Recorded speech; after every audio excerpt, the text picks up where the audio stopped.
बार भी खाना नहीं खा पाया और ये लड़की 2 बार खाई। इसने 2 बार खाया, लंच भी किया और उसके बाद जो है 2 बार खाया था। इसने 2 बार खाया था। इसने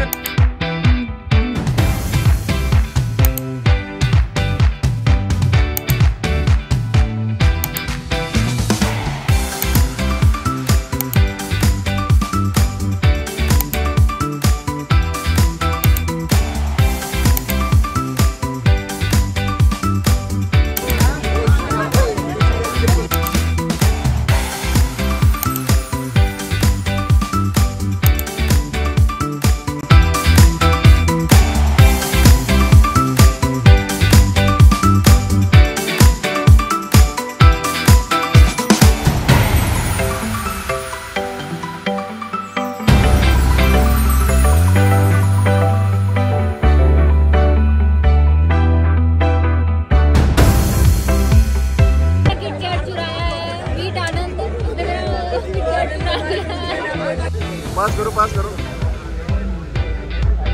इसने 2 बार खाया था। इसने 2 बार खाया था। इसने 2 बार खाया था। हमें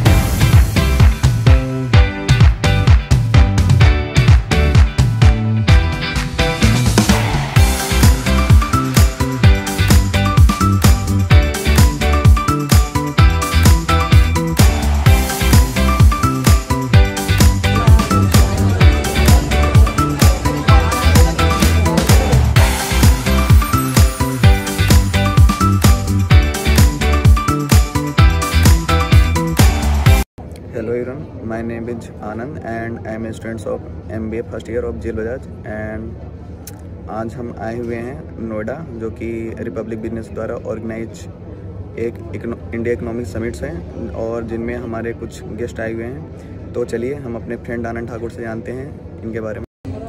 हेलो गाइस, तो जैसा आनंद ने बताया कि यहाँ पे बहुत बड़ी पर्सनैलिटीज़ आने वाली है, जैसे कि अभिनव कांत जो कि फॉर्मर नीति आयोग के CEO थे, एंड श्री पीयूष गोयल जो कि मिनिस्ट्री ऑफ कॉमर्स और इंडस्ट्री देखते हैं, डॉक्टर संगीता रेड्डी जो कि फॉर्मर मैनेजिंग डायरेक्टर थी अपोलो हॉस्पिटल्स की, और भी बहुत सारी बड़ी पर्सनैलिटीज़ आने वाली है। सो लेट्स सी कैसा रहने वाला है ये event. Hello everyone.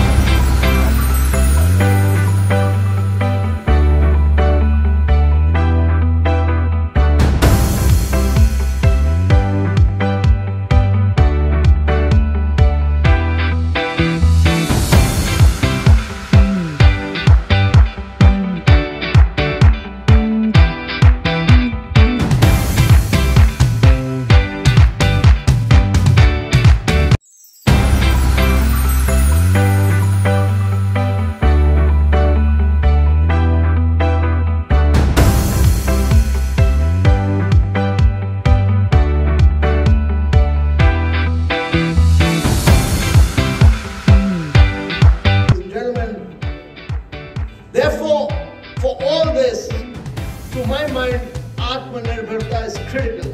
Atmanirbharta is not about protectionism.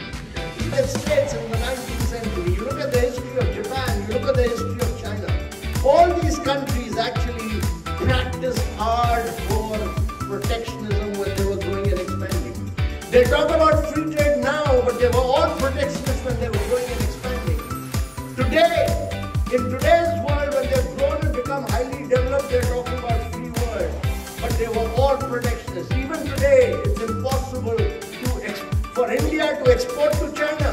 We are a major importer of goods from China, but it's impossible to export. All non-tariff barriers. You try putting up an industry in Japan, it's impossible. One single-minded clarity with one single-minded goal, and that is making India a $30+ trillion economy.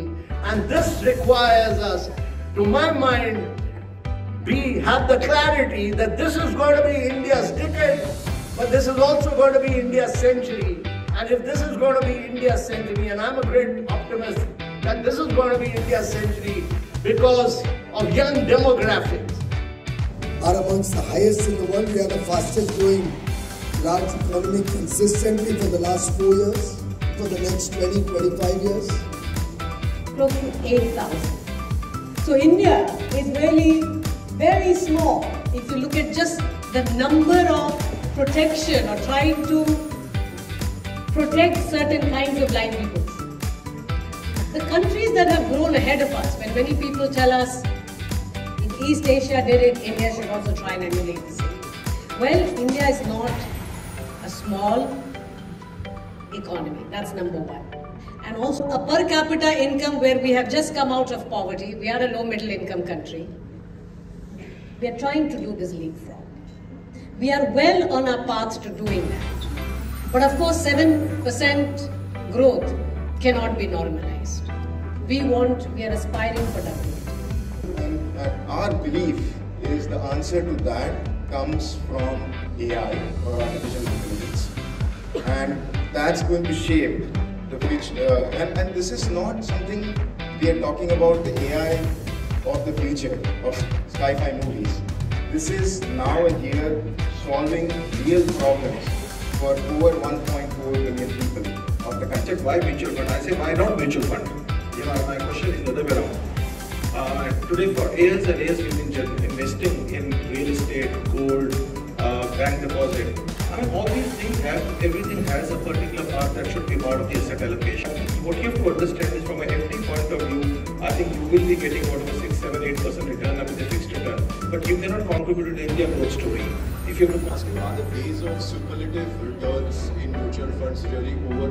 Will we still forward? What is the kind of expectation that every new investor should have when he enters the mutual fund or the wealth route via mutual funds? I do not get expecting the GDP today 7%, can we touch 10% also? Today all this is a function of how India grows. If India is growing at 7, 8%, 9%, nominal GDP will grow at 12, 15, 16%. I mean, there is no reason why investors should not expect double-digit returns. But superlative returns, again, just like I said, we have to all understand one thing. Anything where you have extraordinary returns, you are also taking extraordinary risk. दोस्तों finally हमारा जो है lunch हो चुका है और अब वहाँ ब्रेक टाइम चल रहा है और ये हमारा जो है रिपब्लिक टीवी का हेडक्वार्टर्स है जो कि नोएडा में लोकेटेड है और ये हमारे फ्रेंड्स हैं। कुछ कहना चाहोगे आनंद, कैसा लगा सेशन? बहुत अच्छा था। अभी तक काफ़ी जो बड़ी बड़ी पर्सनैलिटीज़ थी उन्होंने स्पीच दी और काफ़ी अच्छा इंसाइट्स दिए म्यूचुअल फंड्स पे, इंडियन इकोनॉमी पे। हमने श्री पीयूष गोयल जी को सुना, उन्होंने बहुत अच्छी एक बात कही कि जो इकोनॉमी, जो इंडियन इकोनॉमी एक तरह से चैलेंजेस फेस कर रहा है। जैसे कि अभी हम लोग मोबाइल फ़ोन्स यूज़ करते हैं, टोटली वो गूगल, जीमेल जो भी यूज़ कर रहे हैं वो अमेरिकन वेबसाइट से, जो सोशल मीडिया टोटली हम किसी और पे डिपेंडेंट है, जो कि डिपेंडेंट नहीं होना चाहिए, आत्मनिर्भर पे रखना चाहिए।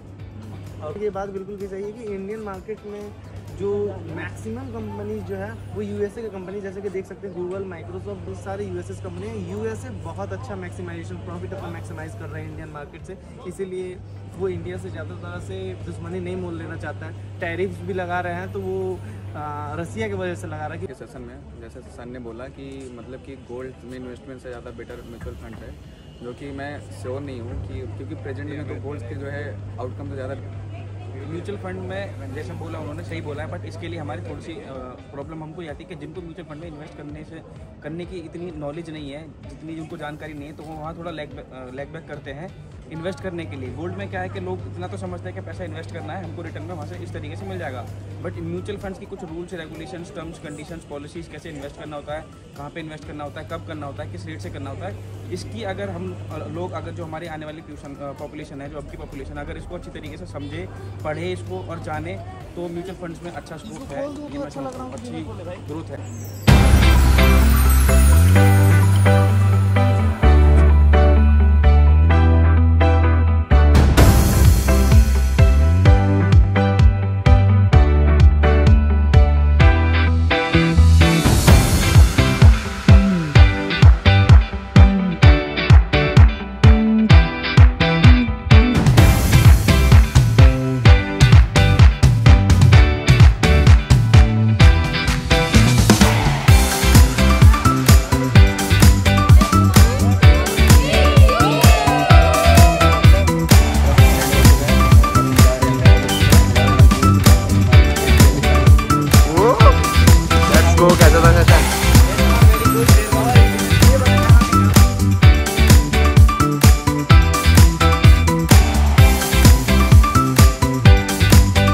तो कैसा रहा एक्सपीरियंस आज का? कुछ नया सीखने को मिला? खाना मिला, बहुत अच्छा